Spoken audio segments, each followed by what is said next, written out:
Hello everyone, what's up? Hope you all are doing good. Dream big and work hard. Welcome back in my class. Okay, in last class, we discussed about Max Weber's social action theory.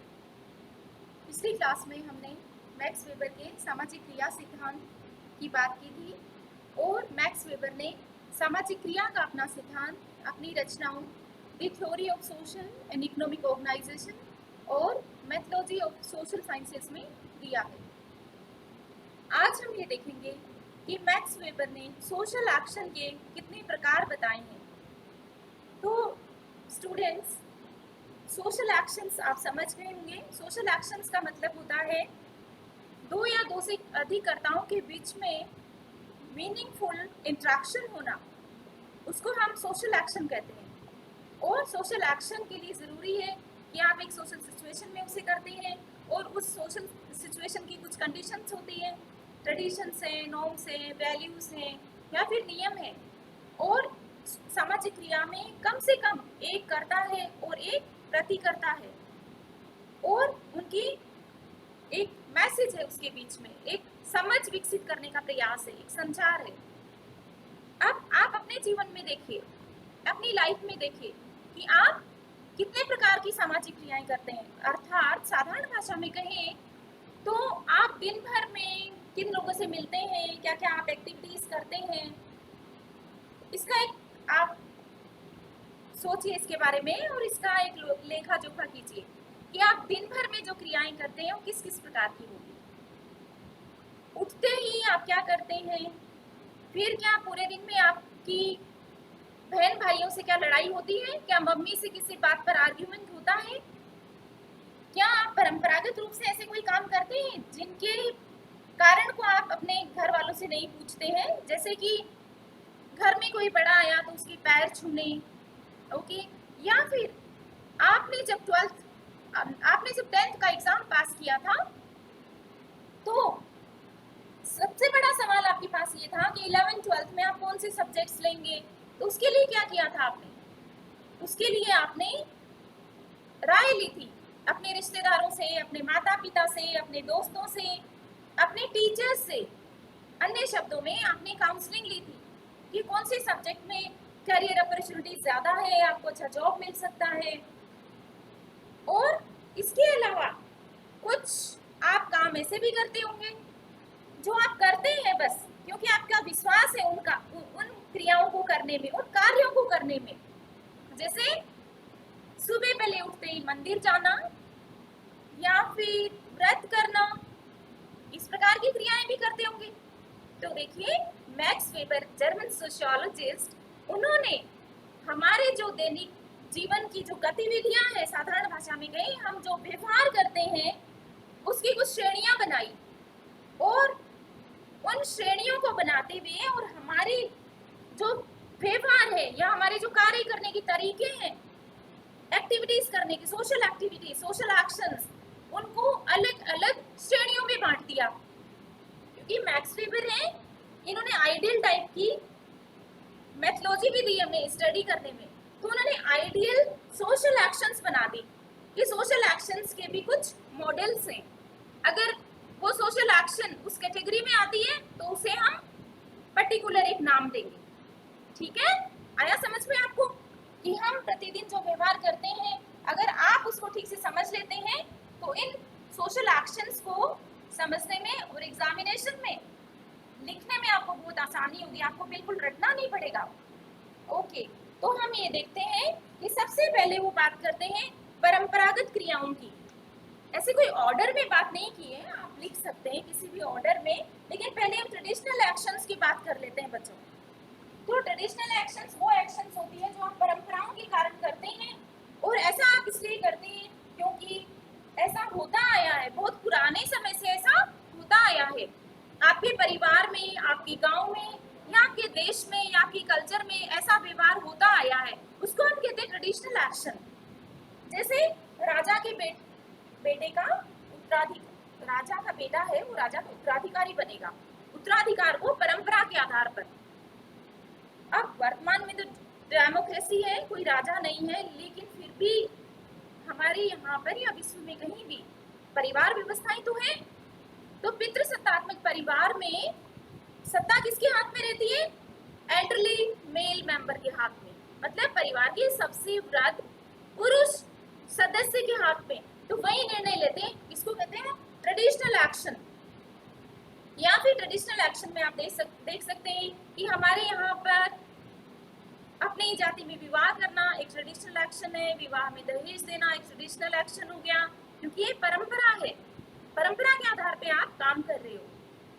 या फिर कोई भी आयोजन ऐसा, दशहरा हम मनाते आ रहे हैं, दीपावली हम मनाते आ रहे हैं, ये सब हमारे ट्रेडिशनल एक्शंस हैं, क्योंकि होता आया ऐसे।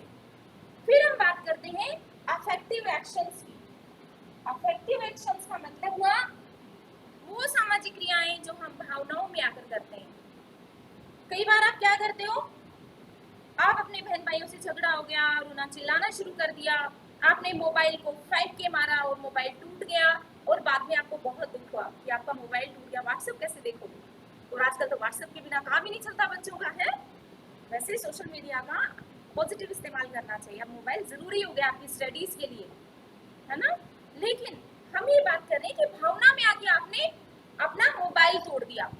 या फिर आप कई बार मूवीज में देखते हो कि क्रोध में आके किसी ने अपना खूबसूरत सा एक ड्राइंग रूम में, लेकिन क्या किया कि फ्लावर वेस रखा था, उसको धक्का दिया और वो टूट गया। बहुत बार देखा है ना आपने कई मूवीज में हीरोज को करते हुए।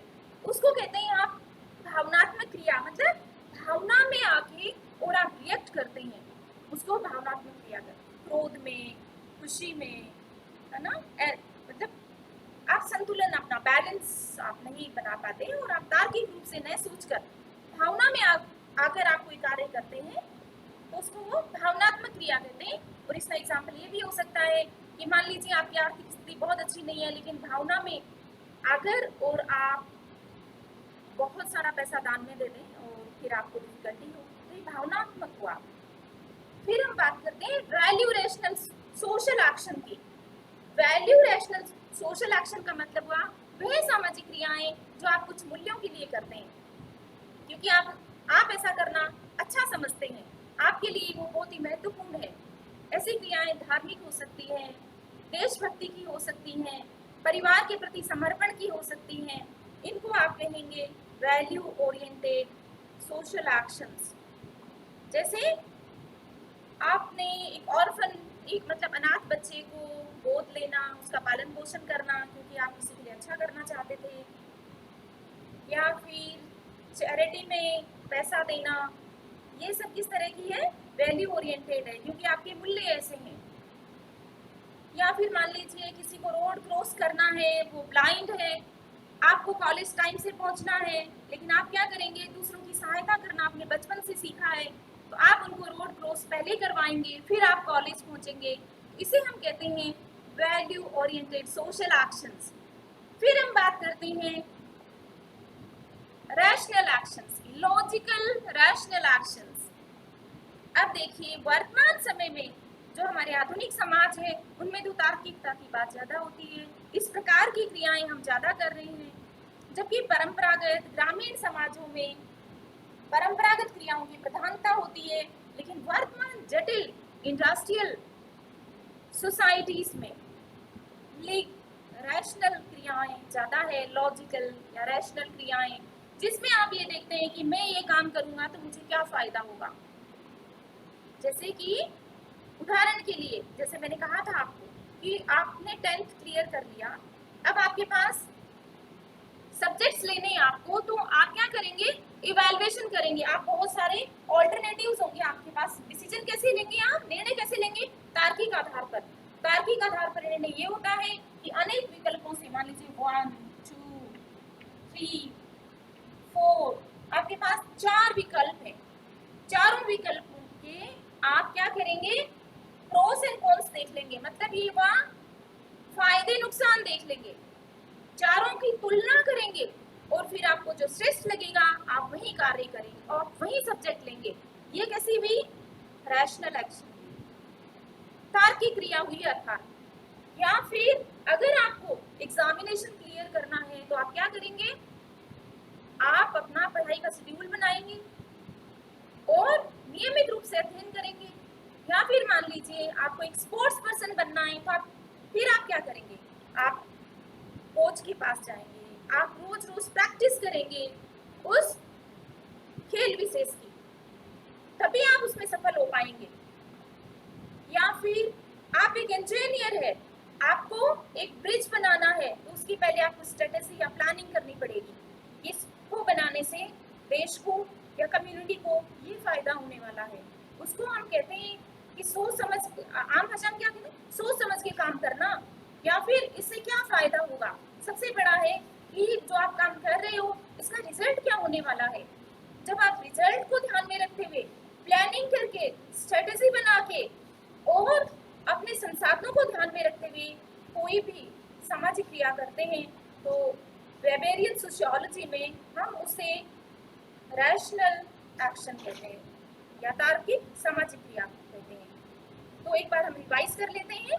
आज हमने मैक्स वेबर की सामाजिक क्रियाओं के प्रकार देखे और मैक्स वेबर ने सामाजिक क्रियाओं के 4 प्रकार बताए हैं, traditional, affective, value oriented social action and logical rational social action या तार्किक क्रियाएं। अब इसको देखिए, एग्जाम में क्या होता है, आपको समझ सारा आ रहा है लेकिन आपको चारों के नाम याद नहीं आ रहे, फिर बच्चे क्या करते हैं, तीसरा लिख लिया, क्या है सोचते रह जाते हैं। तो आप अपने खुद के भी आप ट्रिक्स बना सकते हो। आप हम टीचर से ज्यादा क्रिएटिव हैं, नई जनरेशन।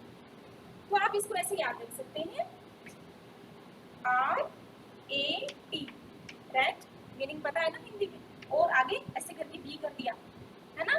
तो आपको ये चारों क्रियाएं याद होगी, कौन कौन सी है ये, रैशनल, अफेक्टिव, ट्रेडिशनल और वैल्यू ओरिएंटेड। थोड़ा अंग्रेजी सीखना है, जैसे इससे पहले वाले लेक्चर में बात की थी, थोड़ी अंग्रेजी के बिना काम भी नहीं चलने वाला है, क्योंकि आप एक कॉस्मोपॉलिटन वर्ल्ड में आने वाले समय में सरवाइव करने वाले हैं बच्चों, और अच्छे से आप अपनी एक आइडेंटिटी के साथ आप अच्छा जीवन जिए, आनंदमय जीवन जिए। जैसे आपके नए सिलेबस में भी शुरू हुआ है आनंदम नाम से प्रोग्राम। तो उसके लिए जीवन को आनंदमय बनाने के लिए थोड़ा मेहनत भी करना पड़ेगा और आपको नवीनता भी लानी पड़ेगी अपनी लाइफ में, ठीक है। तो इस प्रकार से RAT, रैट एंड रीड, इससे आप इन चारों को याद रख सकते हैं। तो इस क्लास में बस इतना ही, बाकी हम नेक्स्ट क्लास में देखते हैं। Thank you, God bless you.